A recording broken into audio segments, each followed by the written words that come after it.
Hi, David Vizard here, and you are watching PowerTec 10. If you can give me 10 or 20 minutes of your time, I will pass on many of the things that I've been able to learn in a career building high performance and race engines. Winning race engines, that is. Anyway, just give me that chance to show you what I can teach you, and I think you will find that you're well rewarded. In this episode, that's episode 65, the subject is going to be some details that you were probably not aware of concerning ignition and swirl. Now, first off, they may seem like two completely different things, but as you will see, they are interconnected. Before we go on, let me give you a little of my background concerning ignition systems. It all started, more or less, when I began racing minis back in about 1961.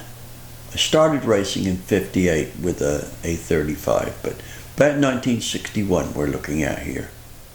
As soon as circumstances allowed the use of longer cams, one thing became very evident.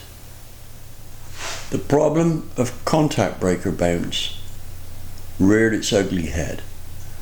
And although we had an engine with an 8,000 RPM potential, we could barely scrape past about 68, maybe 7,000 RPM. For those youngsters amongst you, here, simplified, is how a contact breaker ignition system worked. It's called a Kettering system after the guy that named it. Basically what happens is the cam on the distributor shaft opens a set of contact breakers, and when they open, the back EMF from the primary winding induces about 200 volts in the primary winding, which the primary winding of the coil, which gets stepped up in the secondary. Right, the coil is basically a transformer. That secondary voltage reaches 40,000 volts, fires a spark plug. Problem: if those contact breakers don't break cleanly and in a controlled fashion, the ignition system goes to hell in a handbasket right now. To get the best out of any kind of points/contact breaker system, it's necessary to use a dwell meter to set the dwell. And what that does is it maximizes the time the coil has to build up a magnetic field that we can then break the points on and have it collapse. So setting up the distributor with a dwell meter was a positive deal. Now here's the problem.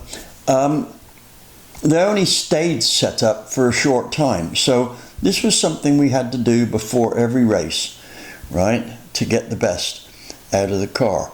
Now it was necessary for us to take all of these, how shall I say, means of increasing performance, because we didn't have enough money to run a race car, right? So we had to do the very best that circumstances would allow us.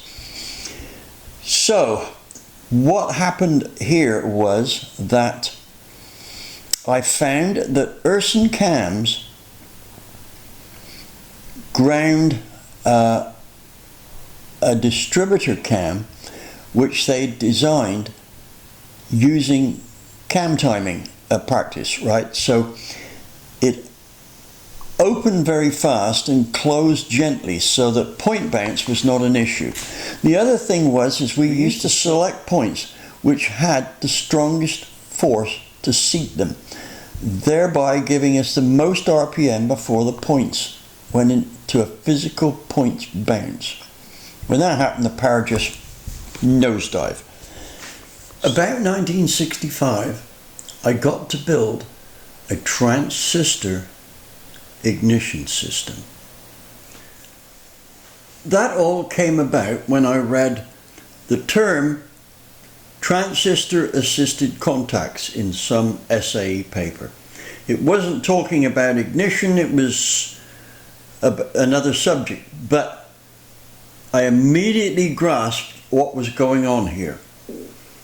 And that set me on a quest to design and build one for myself. I was very fortunate that I worked in an experimental lab where prototypes abounded, and I could find the components in scrapped parts. The thing that I looked for the hardest was a big power transistor. I should point out that I didn't invent this thing. I just cottoned on to the idea from the description in that SAE paper. Anyway, I built this system, and essentially it worked by virtue of the fact that the contact breaker now only needed a very small gap and was only switching 12 volts, switched the transistor, and the big power transistor handled the current and voltage that the rest of the circuitry needed. Result was, when we tested on a spin fixture, which we used the workshop lathe with belts on it to drive it at the requisite RPM, we got it up to 9,000 and the ignition ran perfectly. So, big step forward there. Now on to the next move. The next step in my experience with ignition systems started when my boss came to me and asked if I would participate in the design finalization of a ground-to-air guided missile. This would be for the Army and Navy, and to a lesser extent the Air Force. Anyway, it sounded like an interesting project, so I said, hey, sure. Well, it was necessary for me to get some military weapons advice from this professor who lived in London. So, to get the ball rolling, I started off with a visit to this guy, Professor Davis, an incredible character. And I got the advice I needed, and interestingly enough, he took me into his workshop, which was a large shed-like building, inconspicuous but fairly large, maybe 1,000 square feet, at the bottom of his garden in London. And he opened the door to it, and I noticed there's a very large, complex padlock on there, right? Not padlock, lock. And opened the door, and then much to my surprise, the whole interior of the shop was, how shall I say, lined with iron bars, thick ones. I'm talking about inch thick. And I said to him, what's with all the cage work in here? And he said, well, as you may suspect, I do a lot of top secret work for the government. I'm the advisor to the Minister of Defense on military developments and the like. If this shop is broken into, I'm wired direct to the police station about 800 yards down the road. If this shop gets broken into, somebody better be here armed to the teeth in 90 seconds to make sure whoever broke in doesn't make it, doesn't escape. Really, that's interesting. Anyway, so we spent the day talking about this, that and the other, and the subject got around to the fact that I racer Mini, and he says, so anything interesting on it? And I said, well, I did make a transistor ignition system for it. Really? He said, that's interesting. I'm working on one now, a transistor ignition system. It works by virtue of a switch in polarity. So it fires from the side electrode to the center electrode, and then from the center electrode to the side electrode, right? So you get two big sparks, pretty close together. And he said, would you like, he says, you ever do any dyno testing? I said, yeah, I do. I go to a place in Birmingham that's got a chassis dyno, and I sometimes go down to Plymouth, where there's a dyno down there that I use. So, a few weeks later I get this ignition system, and we go ahead and try it. There comes a time when you can have an adequate spark, and it turns out that a mini engine gets a very much of an adequate spark very early on. Slightly different to things like big block Chevrolet or some other engines, right? Especially 4-valve engines. So we proved that with a Mini, if you had a bad spark, it dropped off very quickly. If you had an adequate spark, it was good. If you had a super good spark, it got a little bit better. And then if you from there on, you could go to bolts of lightning and it didn't make any difference. It was going to light up. But other engines, that's not the case. Probably about a year later, after this dyno testing, the aftermarket industry started blooming in terms of electronic ignition systems. And the amount of BS that was put out there to advertise them was unbelievable. This is where truth in advertising can be disguised. The up to phrase was extensively used. Now, the up to phrase goes like this: up to 20% more power, up to 25% more economy. Well, these numbers were grossly exaggerated, but they were stating the top amount that you're likely to get, right? The reality is that if you had a good stock ignition system, that the advantages were more in terms of getting rid of the points. Your points ignition system, when properly tuned over the RPM range the engine was going to run in, could deliver very close to what a transistorized ignition system could. So what we can say is that the industry was full of pseudo BS.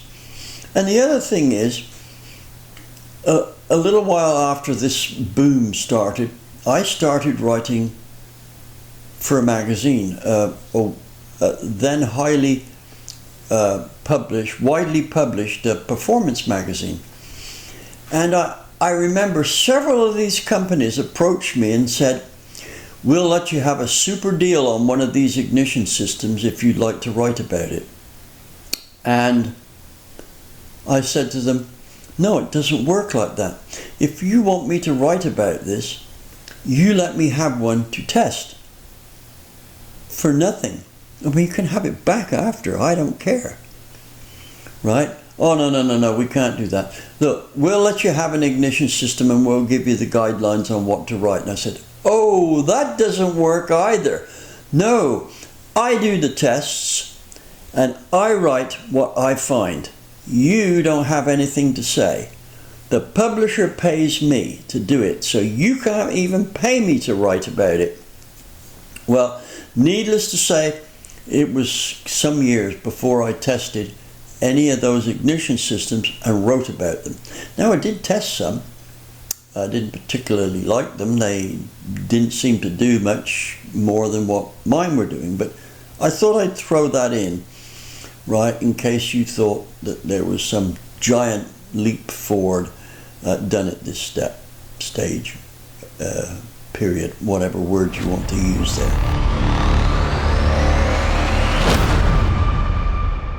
Just for the moment, let's leave the ignition system itself and take a look at the spark plugs and cables. First, spark plug heat range. What makes the difference between a hot spark plug and a cold spark plug? Hopefully this following diagram will illustrate that. The essence here is that a hot spark plug has a long heat path and a cold running spark plug has a short heat path, right? And it's all to do with how fast it sucks the heat out of the electrodes. So why do we have all these different heat ranges? Well, not all engines run at the same temperatures, right? A high output engine may have much more heat to dispose out of the spark plug to stop it overheating than, say, a lawnmower engine. And the reason we need the plug to run at a certain temperature is primarily to burn off deposits so that the plug doesn't misfire. Now, like I've said, the more powerful the ignition system is, the less the plug electrode design plays into things here. If we've got a race engine, the best bet, especially if it's a drag race engine and you're not going to foul the plug up very quickly at all, is to run a plug that you definitely know is too cold for the job. But you're running an ignition system which will blast through anything in terms of deposits on the plugs. I've had ignition systems where you could dunk the plug in oil, connect it up and blast right through that oil with a spark, whereas a normal ignition system would just sit there and look at you and say, what? One last point. Extended nose spark plugs almost always work better than those with plug electrodes that are close to the chamber wall. Getting that spark out into the chamber 9 times out of 10 works. So always try and run an extended nose spark plug.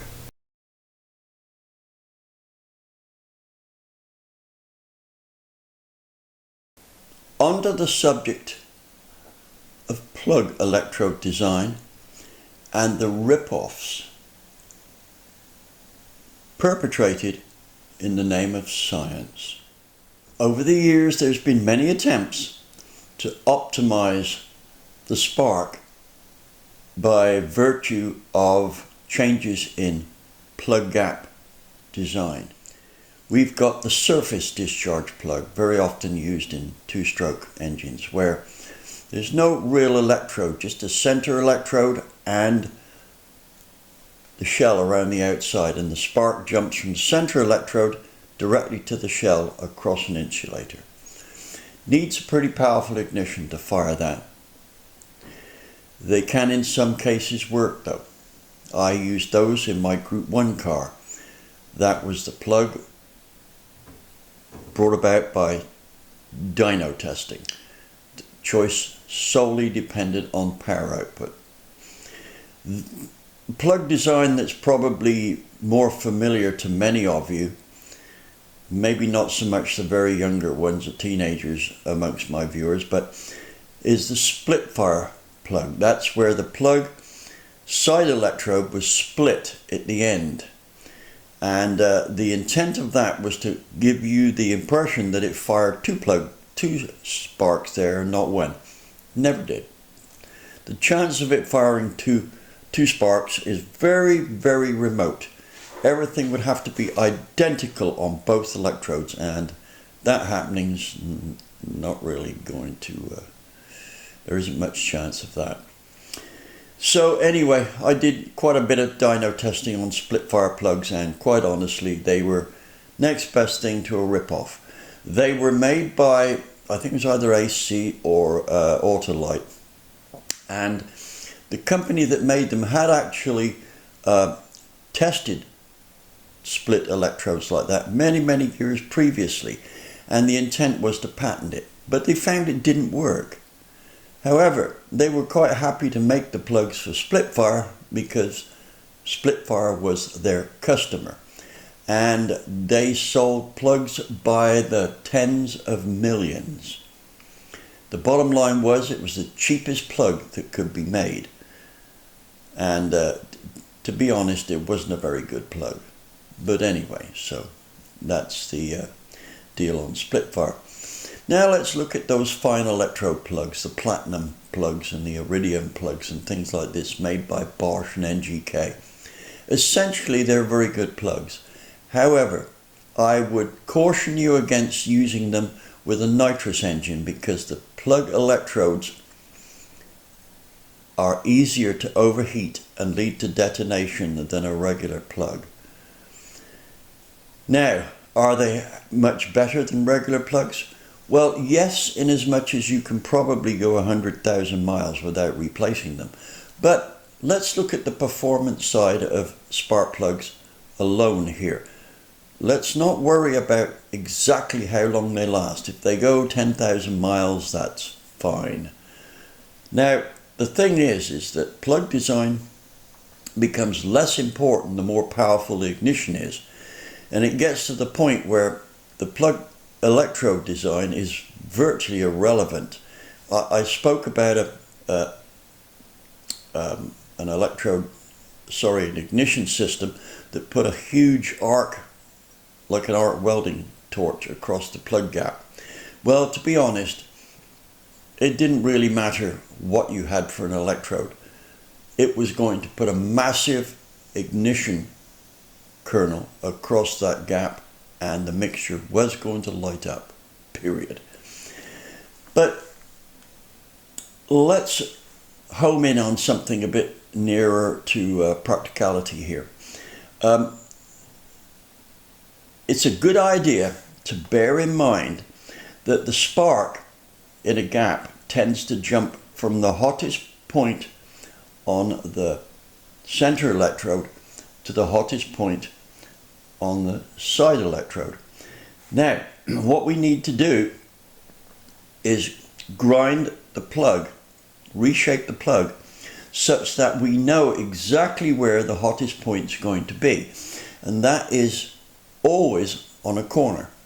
So what we can do here is reshape the plug as per this photograph coming up.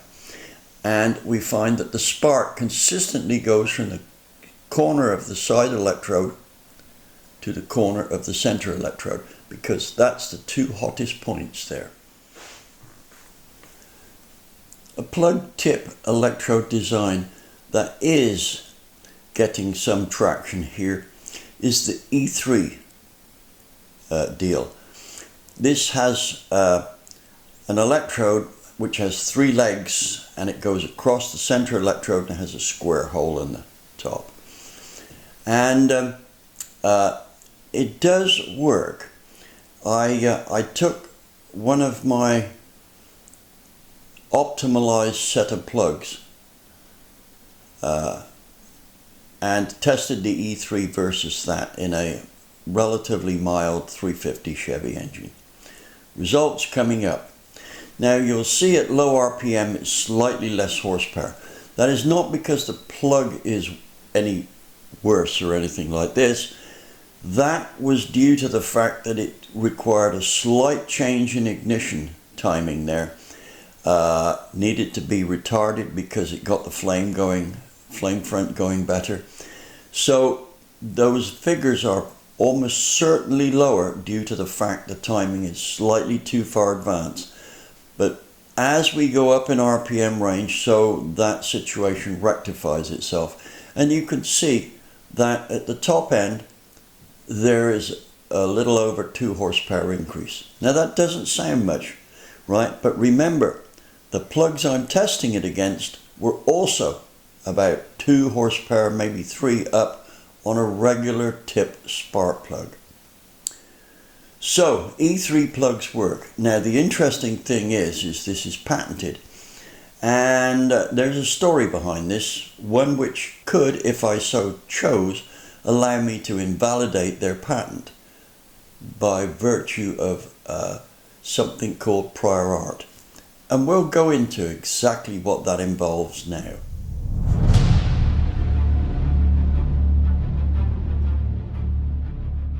Somewhere around 94, 95, I was doing quite a bit of work on restricted circle track engines. And one of the areas that I worked on was ignition. Can't afford to give away anything on those restricted engines.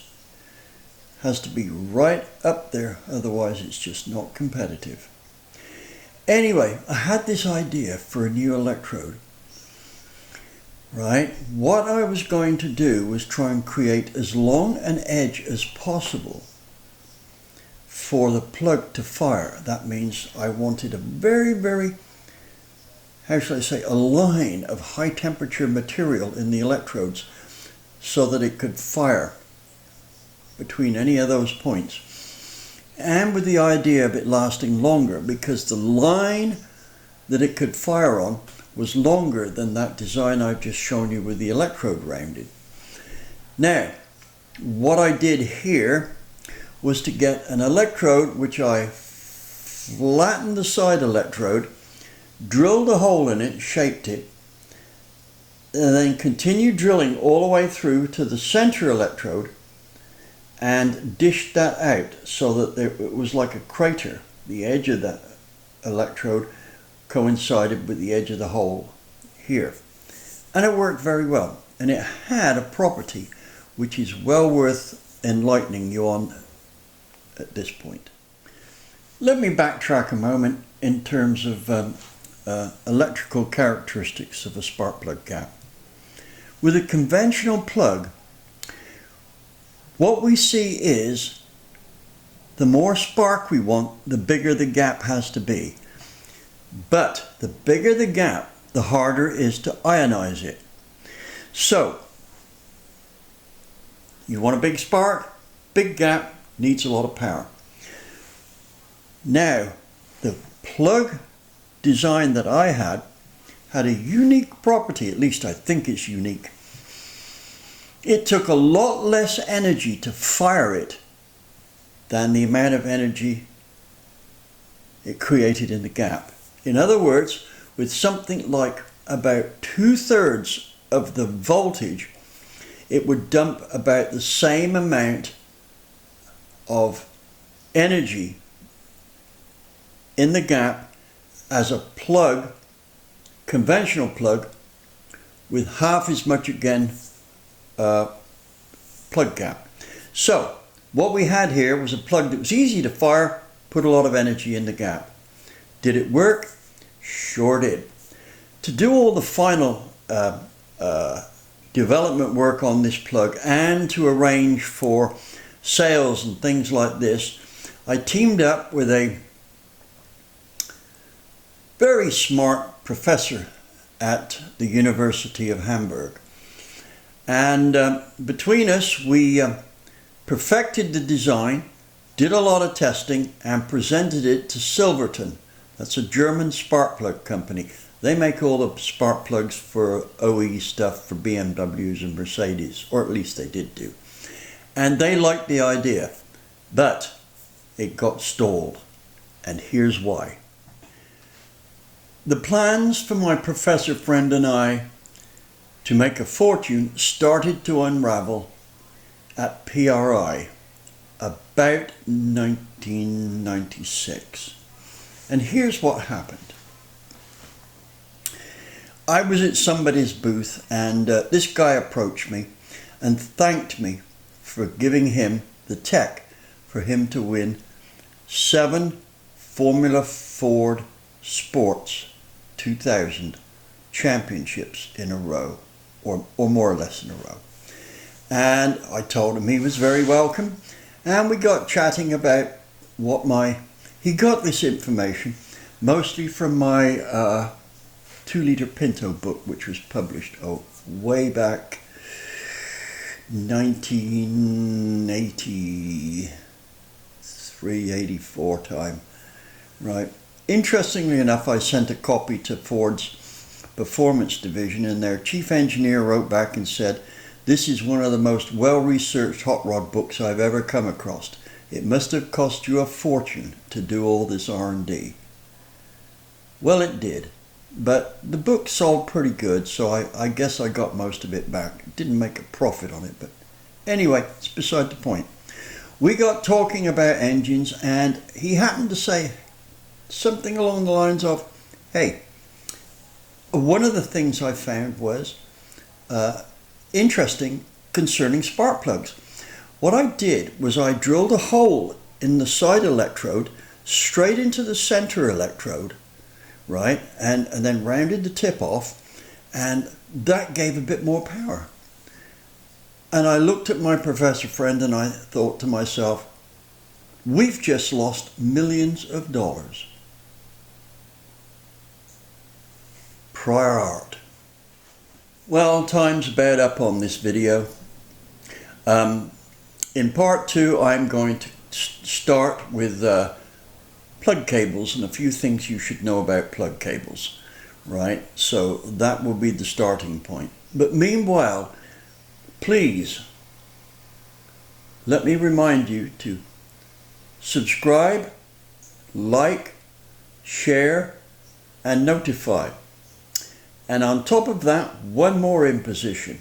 Please hit the thanks button with the $sign on it, and subscribe, and that money that you donate there will go to St. Jude's. Like I've said before, they need the $5 or $10 or whatever it is you're going to subscribe more than you need the 350 calories of a $5 coffee and donut deal. Right? So go for it. Thank you for watching.